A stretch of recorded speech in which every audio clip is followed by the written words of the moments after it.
মাগুরায় বোনের বাড়িতে বেড়াতে গিয়ে পাশবিকতার শিকার সেই ছোট্ট শিশুটির শারীরিক অবস্থা আরও অবনতি হয়েছে বলে জানিয়েছেন তার চিকিৎসায় গঠিত মেডিকেল বোর্ডের সদস্যরা।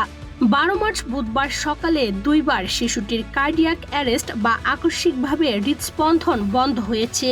বিষয়টি নিশ্চিত করেছেন শিশুটির চিকিৎসায় যুক্ত একজন চিকিৎসক।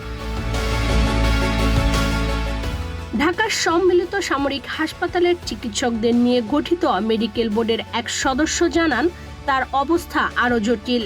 সে এখন জটিল পরিস্থিতির সবচেয়ে খারাপ অবস্থায় রয়েছে। ওই চিকিৎসক জানান আজ সকাল 8টার দিকে প্রথমবার তার হৃদস্পন্দন বন্ধ হয়ে যায়।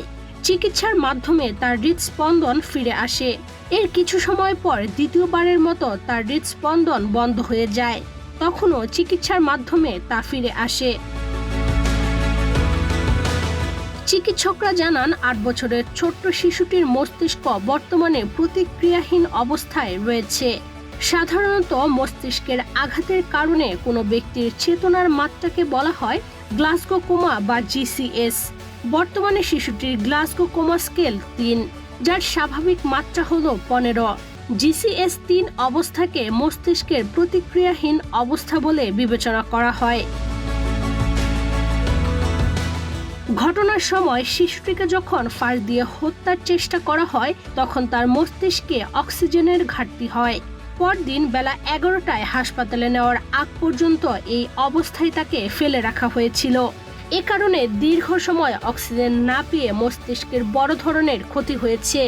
ঘটনার সাথে সাথে শিশুটিকে হাসপাতালে নিয়ে অক্সিজেন দেওয়া হলে মস্তিষ্কের এত ক্ষতি হতো না বলে জানিয়েছেন তার জন্য গঠিত মেডিকেল বোর্ডের এক সদস্য।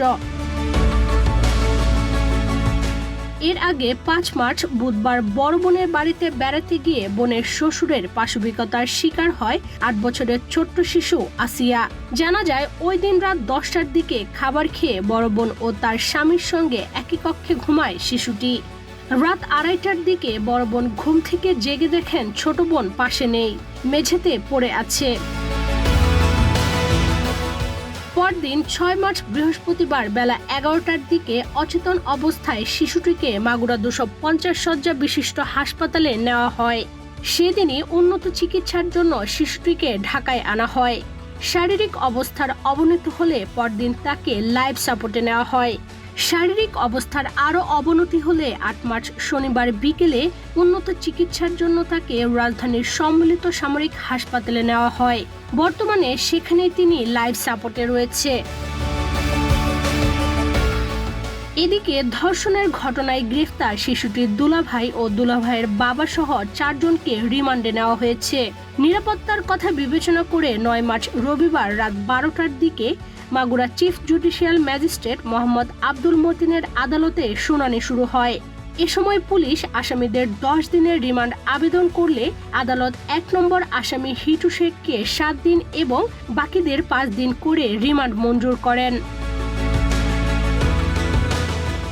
ইশরাত চৈতি, বাংলাদেশ প্রতিদিন।